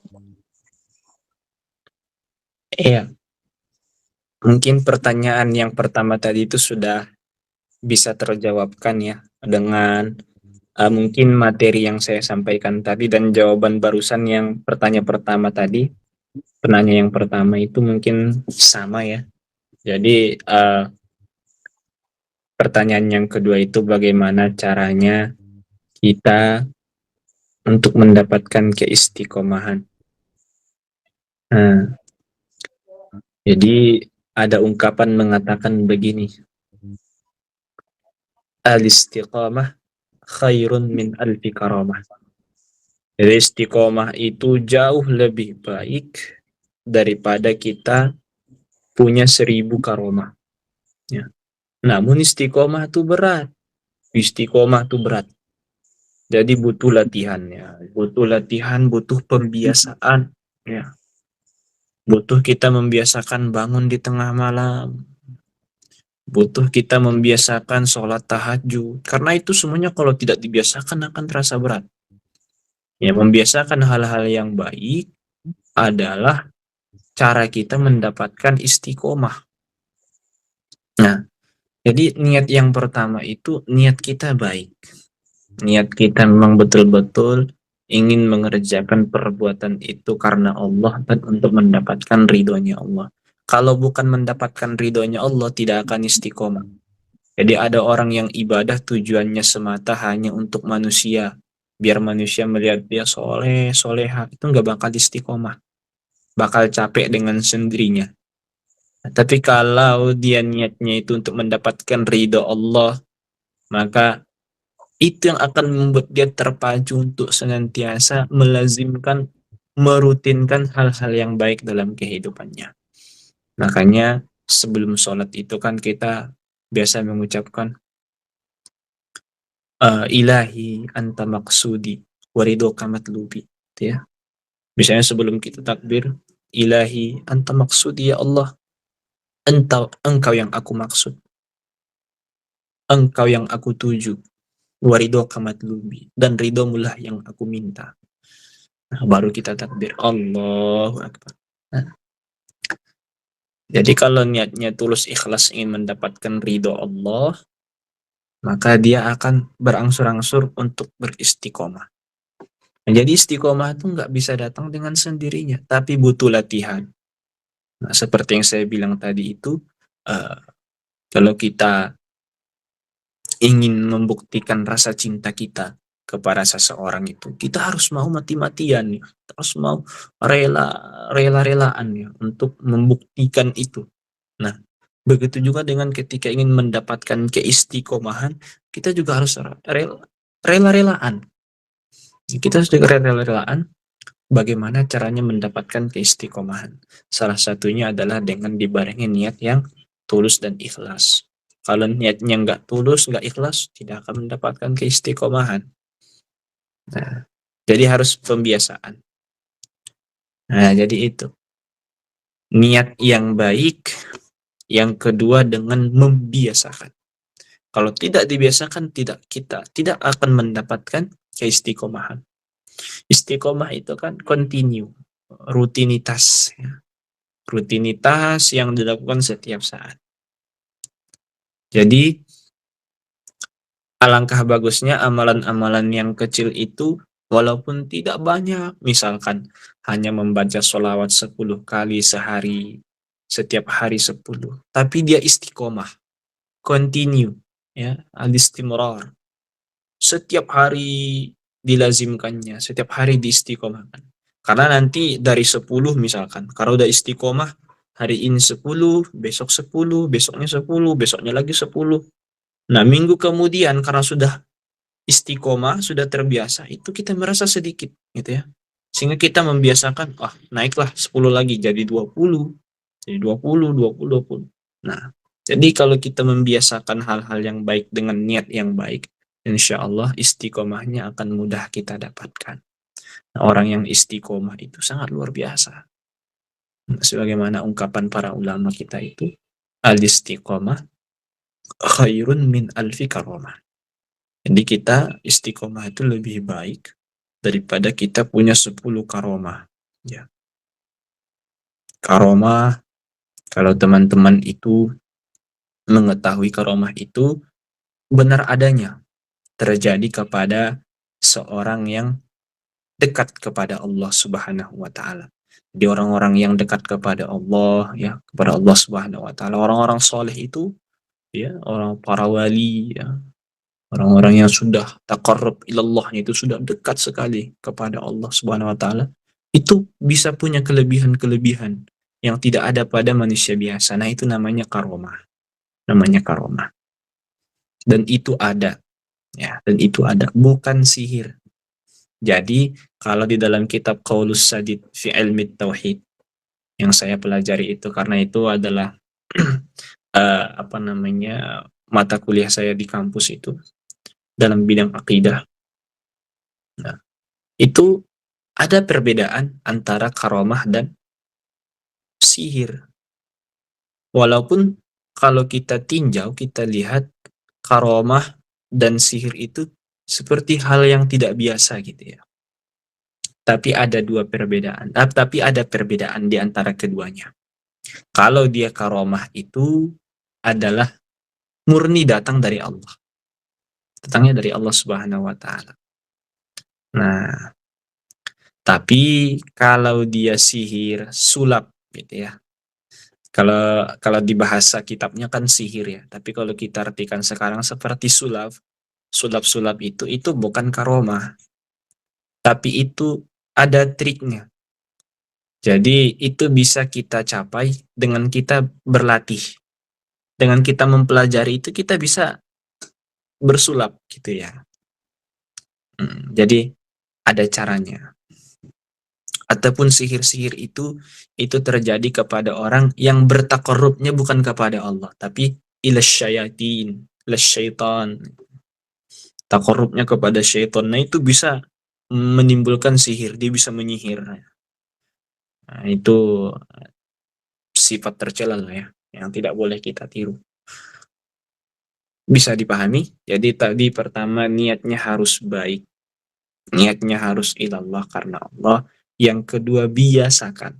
Nah, membiasakan ini mau nggak mau harus kita biasakan. Jadi harus ada perlawanan. Kalau males ya kan dilawan ya. Jadi guru-guru kita juga mengatakan obat malas itu apa Ustadz? Itu kalau kita tanya. Nggak ada obat lain kecuali lawan. Lawan malesnya. Gitu. Jadi kalau kita sudah tenggelam dalam kemalasan ya udah selamanya bakal malas. Tapi kan itu kita bisa memilih ya. Antara kita hanya tiduran saja, antara kita berdiri melakukan aktivitas itu bisa kita pilih. Nah, bisa kita pilih. Nah, jadi kalau kamu ingin melakukan perubahan, pilihlah, bukan kampanye maksudnya, pilihlah yang baik-baik, gitu. Bisa dipahami ya? Wallahu a'lam bishawab.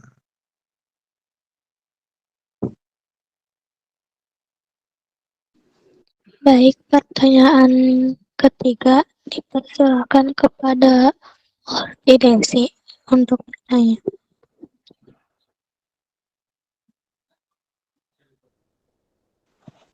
Assalamualaikum warahmatullahi wabarakatuh. Waalaikumsalam. Assalamualaikum warahmatullahi wabarakatuh. Waalaikumsalam warahmatullahi. Izin bertanya Ustaz. Di sini kami bersama Allah. Nah, kita tuh dalam hati tuh niat ingin mengejar cinta Allah. Nah, ketika kita ingin melaksanakan salat tahajud nih Ustaz, bagaimana sih caranya agar diri ini tidak takut? Maksudnya takut untuk hal-hal gaib ya. Sekian dari saya. Wassalamualaikum warahmatullahi wabarakatuh. Ya, itu apa ya? Biasanya anak-anak santri banyak yang ngerasain itu ya. Pengen sholat tahajud tapi takut ya, takut ada setan gitu.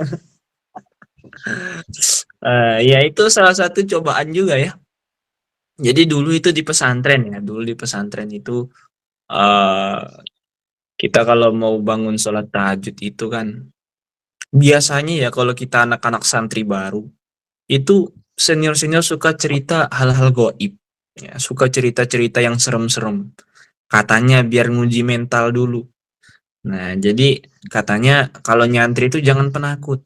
Terus kita diuji dulu mentalnya. Kita diceritain lah hal-hal gaib. Katanya pernah lihat setan di sini, itu. Ada yang terbang, begini begitu gitu ya. Sampai banyak anak-anak kecil itu yang anak-anak baru nyantri takut. Pengen pulang aja bawaannya.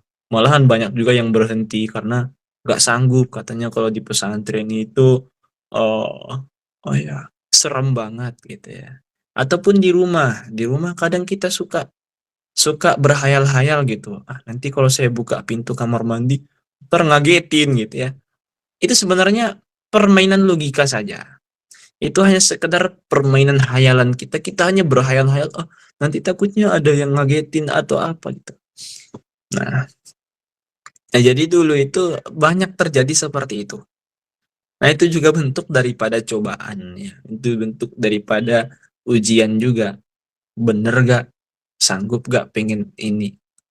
Berdiri ngerjain sholat tahajud itu. Jadi memang tidak ada cara lain kecuali dengan dilawan. Toh, emang setan itu apa ya? Bisa mencelakai kita? Sebenarnya tentu tidak. Jadi setan itu hanya sekedar apa ya, menakut-nakuti ataupun membisik-bisikkan sesuatu hal yang membuat kita merasa takut. Tapi kalau niatnya sudah baik dari awal, ya dibarengi dengan rasa berani gitu ya. Emang kalau penakut itu memang susah dibilangin sebenarnya. Jadi saya juga punya teman penakut, tapi dikit-dikit kalau tengah malam tuh harus ditemenin, temen. Banyak dulu teman-teman yang begitu di pesantren. Nah, tapi kan kita sabar aja gitu ya, sabar aja. Kadang soalnya teman-teman yang penakut ini yang menakut-nakuti ya temennya juga gitu ya. Temennya juga yang iseng-iseng itu. Nah, jadi kalau hal yang semacam itu, anggaplah itu hanya sekedar permainan logika saja. Hanya sekedar hayalan saja. Itu sebenarnya tidak ada gitu. Ya tidak ada. Karena kalau dulu senior saya pernah bilang, kalau dia yang penakut, itu karena hanya dia selalu menghayal-hayalkan sesuatu yang sebenarnya nggak ada. Tapi dihadirkan supaya ada gitu. Nah, sebenarnya nggak ada. Saya juga sering begitu dulu itu ya, di pondok ya. Karena kan kita kalau saya dulu di pondok itu, kalau kebelet tengah malam, bukan ke kamar mandi, tapi ada sungai, gelap. Jadi kita harus bawa senter, gini. Nah itu lebih ngeri lagi, lebih gelap lagi gitu. Iya. Jadi kan ngeri. Nah, tapi kadang kalau kita nganggapnya ya nggak ada sih, mana ada ya, nggak ada. Itu udah selesai. Nah, jadi jangan kamu jadikan apa ya, ketakutan-ketakutan dan hanya sekedar permainan hayalan saja membuatmu itu tidak mengerjakan kebaikan. Ya, masa iya kita hanya itu seolah-olah kita nggak yakin dengan perlindungan Allah gitu. Padahal tidak ada yang bisa menandingi kalau Allah sudah berkuasa, Allah sudah berbuat, tidak ada yang bisa menandingi.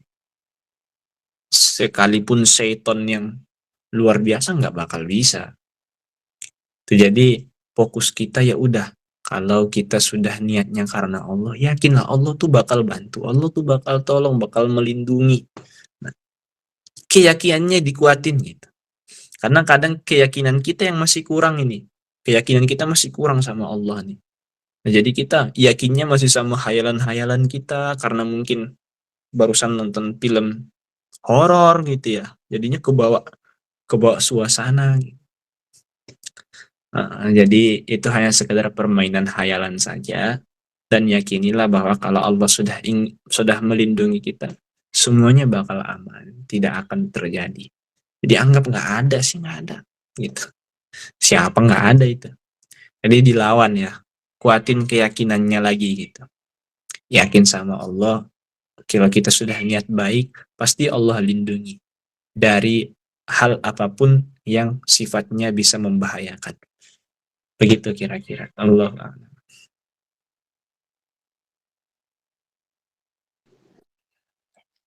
Pertanyaan keempat dipersilakan kepada Ukhti Santiwi Zufri.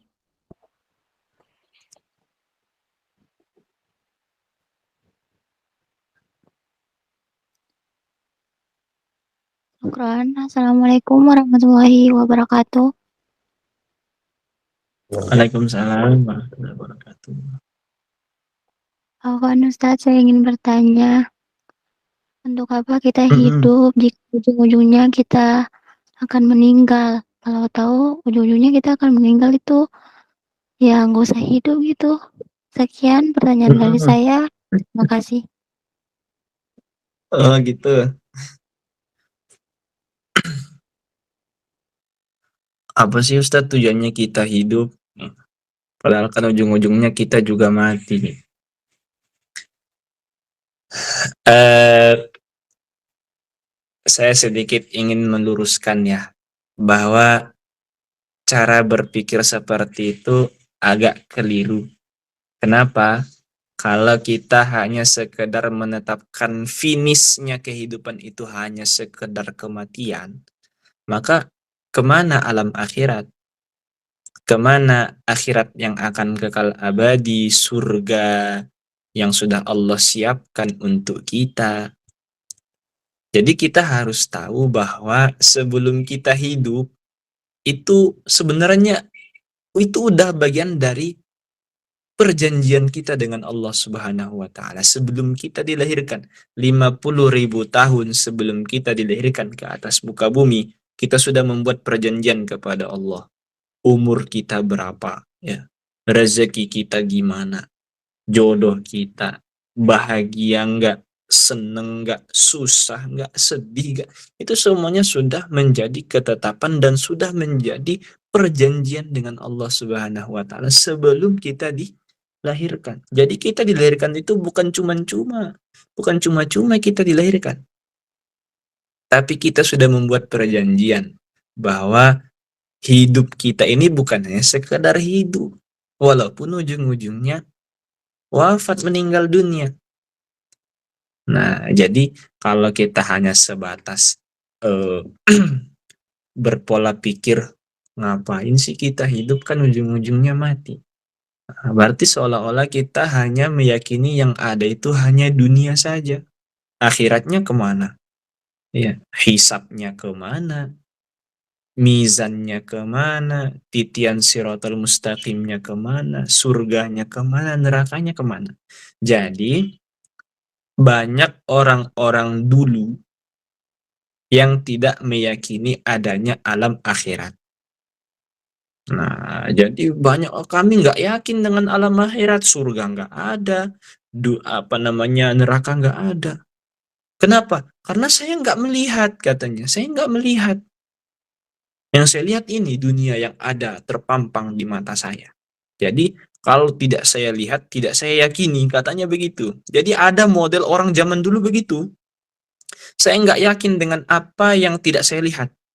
Jadi saya hanya yakin dengan apa yang saya lihat saja. Gitu. Kalau ketemu dengan orang yang seperti ini, tanya kepada dia. Kamu yakin nggak ada ruh? Gitu. Kamu yakin nggak kamu punya ruh? Oh, saya yakin ada ruh saya. Katanya begitu. Tanya balik. Kamu pernah lihat nggak ruhmu di mana? Bingung pasti dia. Pasti bingung. Kita nggak pernah lihat ruh kita di mana, tapi kita yakin itu ada. Gitu loh. Nah, begitu juga alam akhirat. Kita memang nggak pernah lihat alam akhirat saat ini, tapi kita yakin itu ada. Sehingga ketika kita sudah meyakini adanya nanti balasan surga, ada balasan neraka, ya, ada nanti ada nanti pertimbangan amal, ada nanti tempat pengumpulan di padang mahsyar. Kalau kita sudah punya keyakinan itu, dan kita wajib meyakini itu. Bagi orang yang tidak meyakini adanya hari kiamat, adanya surga, adanya neraka, adanya mizan, adanya hisab, adanya padang mahsyar, adanya siratal mustaqim, gak yakin dia dengan itu, maka dia dihukumi kafir. Kenapa? Karena itu sudah jelas-jelas adanya dan dicantumkan dalam Al-Quran. Jadi ini agak sedikit keras ya memang ya. Tapi itulah ya, saya pengen teman-teman semuanya itu, walaupun ya saya meyakini bahwa mungkin tidak semuanya sekolah pesantren gitu ya. Jadi nggak boleh kita dikit-dikit menyalahkan orang lain. Jadi teman-teman yang belum tahu, silahkan bertanya kepada orang-orang yang sudah tahu, ataupun punya teman-teman yang bisa mengajari kita lebih baik gitu ya. Berteman dengan dia. Nah, jadi jangan merasa, saya kan sekolahnya SMP, SMA, kuliahnya juga kuliah umum gitu. Jangan cuman hanya berpatokan ke situ. terus kamu nggak mau belajar agama, enggak. Karena belajar agama itu wajib kepada semua golongan, baik itu ya sekolah umum, pesantren, ataupun itu.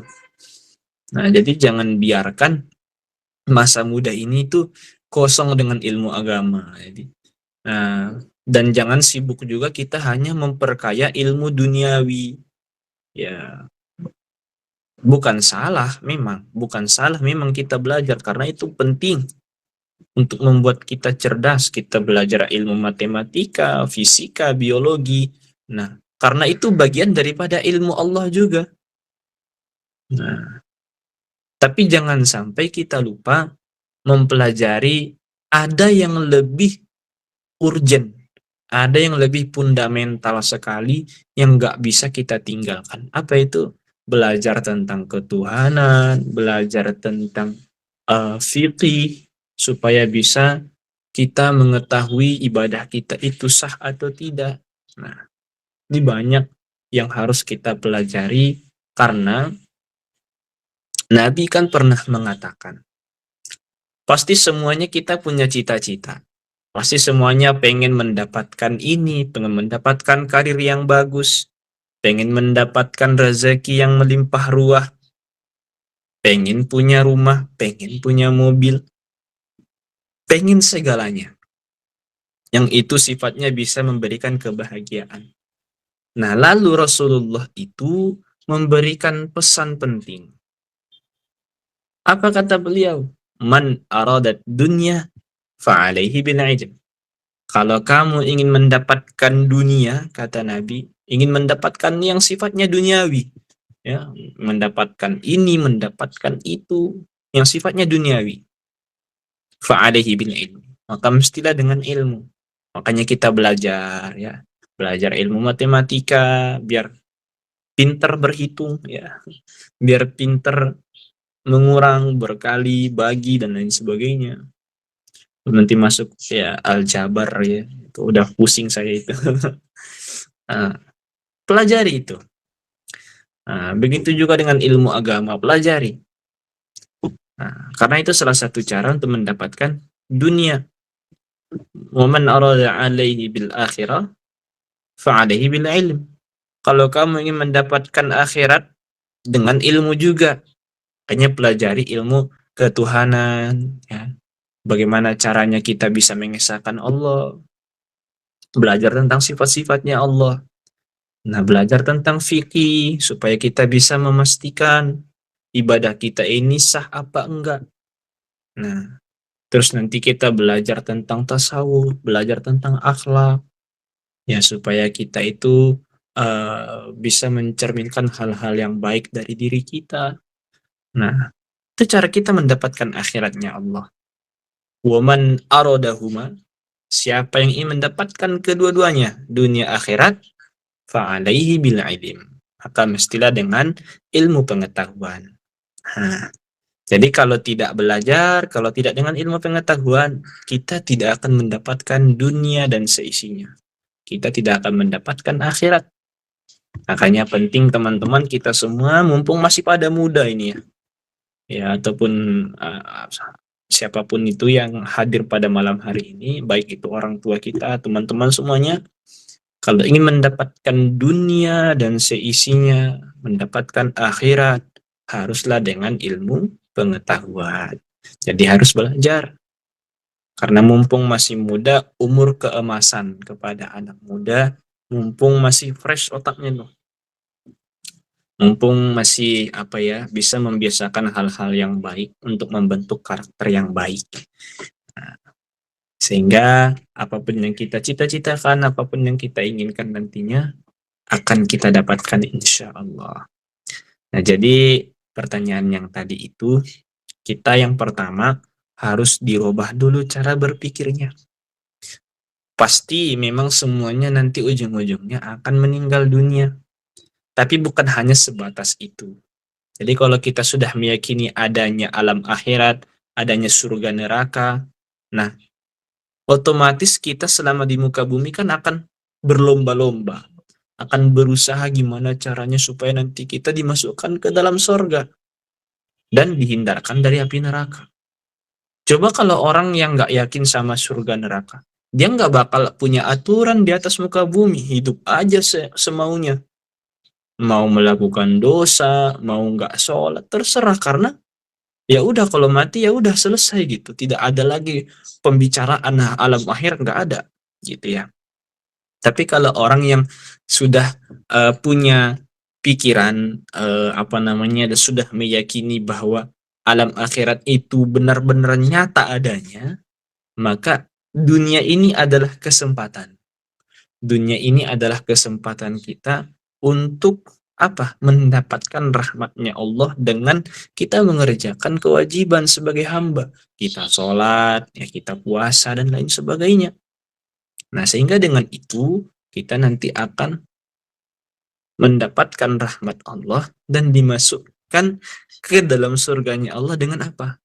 Dengan rahmatnya Allah itu tadi.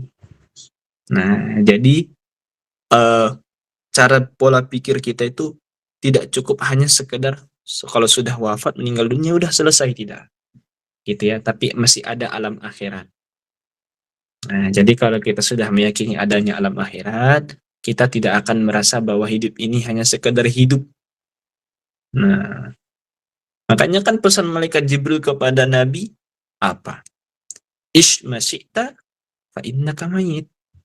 Nah, hiduplah sesuka hatimu, kata malaikat Jibril, tapi ingat, kamu akan jadi mayit. Kamu akan wafat. Nah, jadi pesan malaikat Jibril itu bukan hanya sekedar pesan yang begitu saja berlalu, tidak. Tapi itu sebagai peringatan bahwa hidup di atas muka bumi ini itu nanti ada balasannya. Kalau kita tidak menjalankan kewajiban kita di atas muka bumi ini, ya udah nanti balasannya apa? Balasannya kan neraka. Tapi kalau kita senantiasa mengharapkan ridha Allah, menjalankan kewajiban kita, maka kan kita berharapnya apa? Dibalas dengan surga. Walaupun nanti pada akhirnya ketetapan surga neraka itu adalah Allah yang menentukan. Nah, jadi kita hanya bisa menerima dengan ketetapan yang sudah Allah tetapkan. Bisa dipahami nggih? Cukup sekian ya. Ada lagi pertanyaannya? Oh, pertanyaan terakhir ya. Bisa dipahami yang bertanya tadi? Iya, Kak Ustaz. siapa tadi namanya? Ya, bisa dipahami ya? Iya, Ustaz. Iya. Bagus pertanyaannya, bagus. Bagus pertanyaannya. Ada lagi?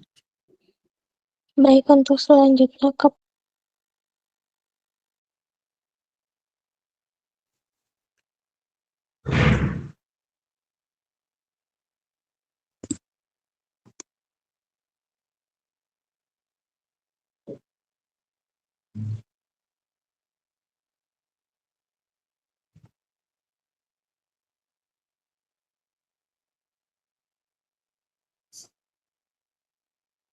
Moderator,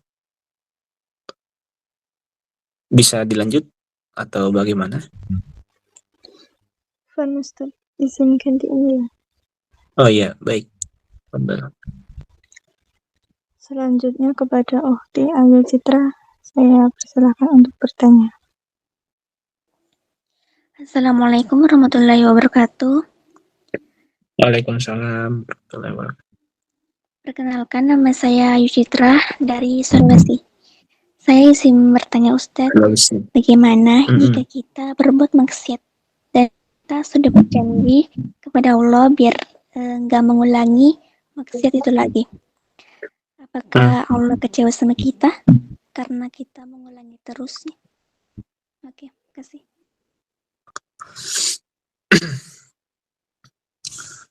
Orang yang berbuat maksiat, berbuat dosa, maka dia disuruh untuk bertaubat kepada Allah Subhanahu wa taala. Yang pertama, bahwa dia menyesali perbuatan yang sudah dia lakukan.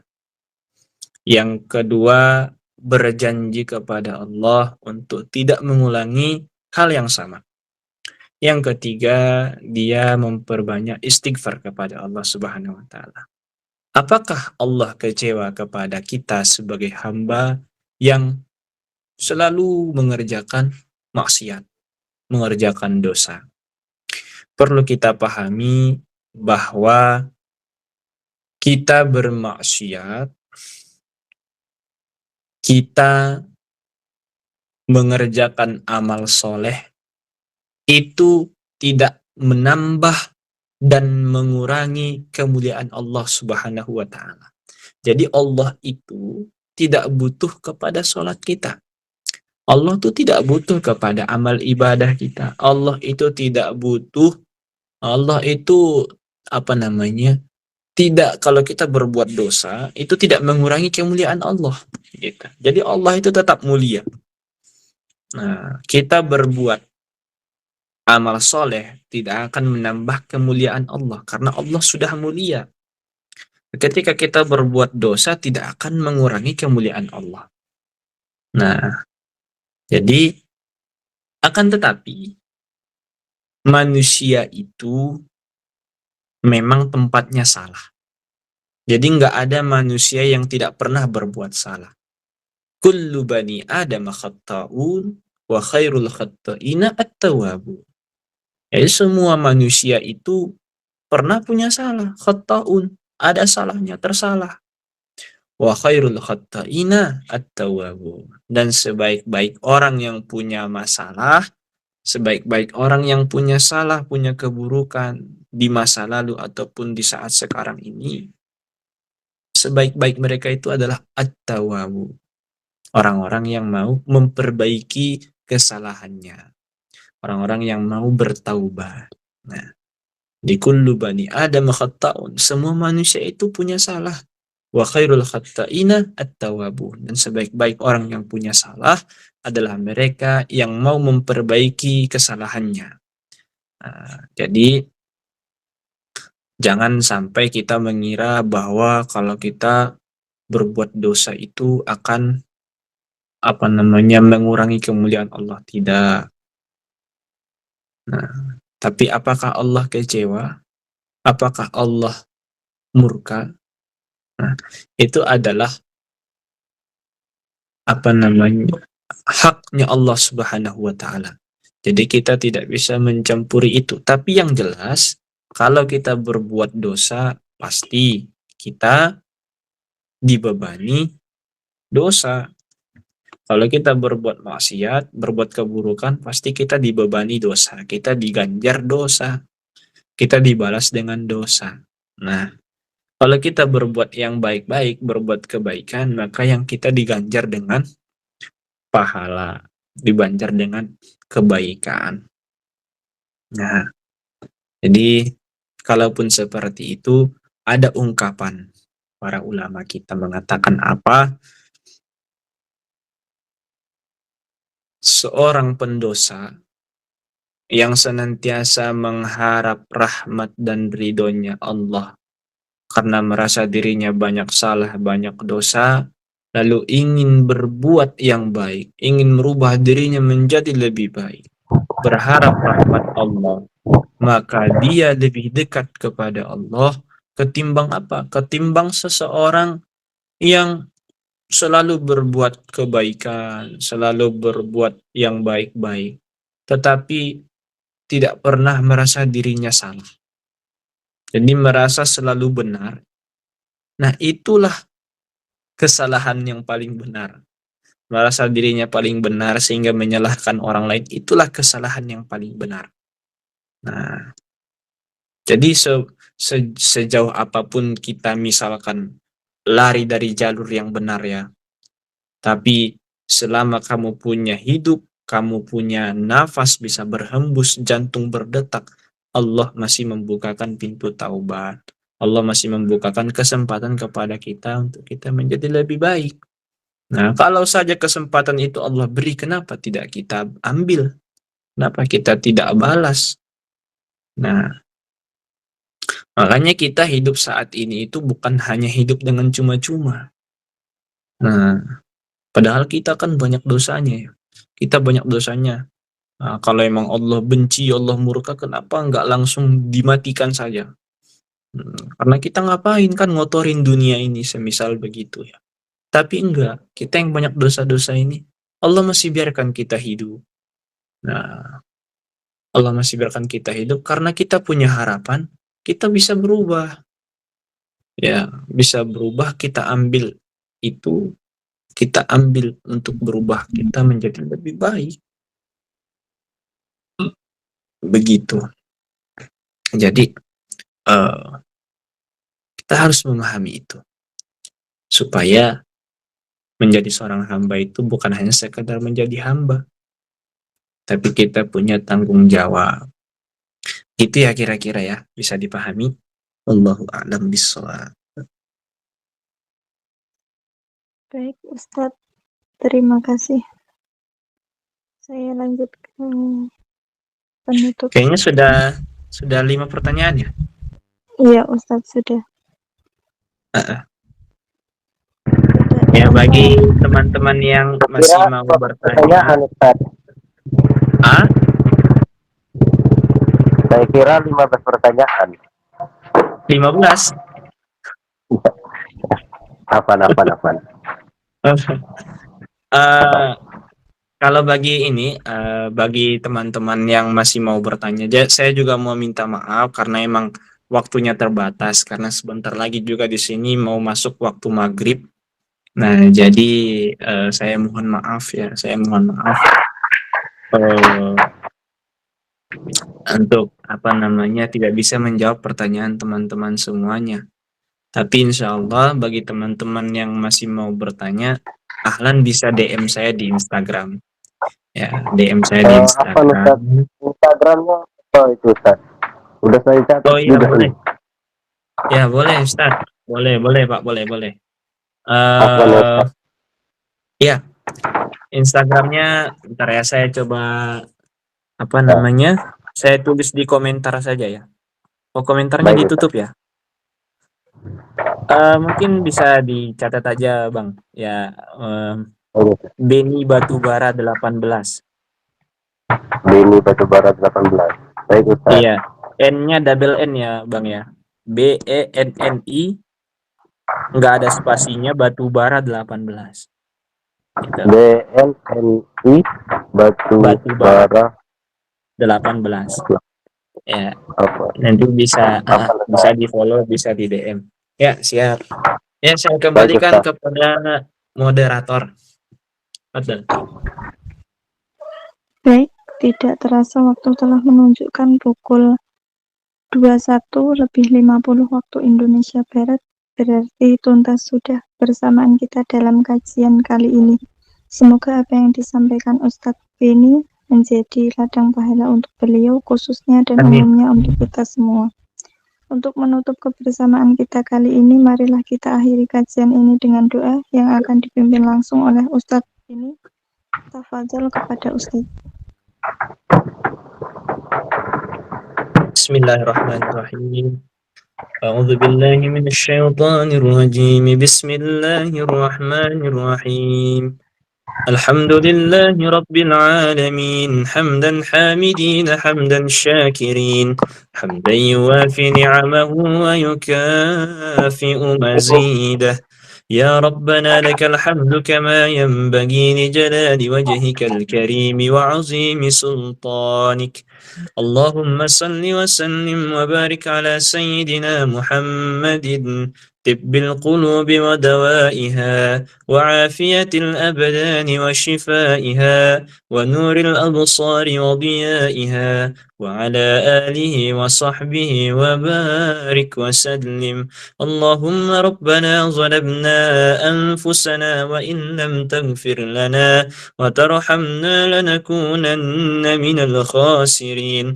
اللهم اغفر لنا ذنوبنا ولوالدينا وارحمنا وارحمهم كما ربونا صغارا، ولأجدادنا ولجداتنا ولمشايخنا ولأساتذتنا ولجميع المسلمين والمسلمات والمؤمنين والمؤمنات أينما كانوا برحمتك يا أرحم الراحمين. اللهم لا تدع لنا في مقامنا هذا ذنبا إلا غفرته ولا هما إلا فرجته ولا دينا إلا قضيته ولا مريضا إلا شفيته ولا حاجة من حوائج الدنيا والآخرة إلا قضيتها يا رب العالمين. اللهم اجعل جمعنا هذا جمعا مرحوما وتفرقنا من بعده تفرقا معصوما. ربنا آتنا من لدنك رحمة وهيئ لنا من أمرنا رشدا. اللهم لا سهل إلا ما جعلته سهلا وأنت حي يا قيوم تجعل الحزن إذا شئت سهلا. ربنا آتنا في الدنيا حسنة وفي الآخرة حسنة وقنا عذاب النار.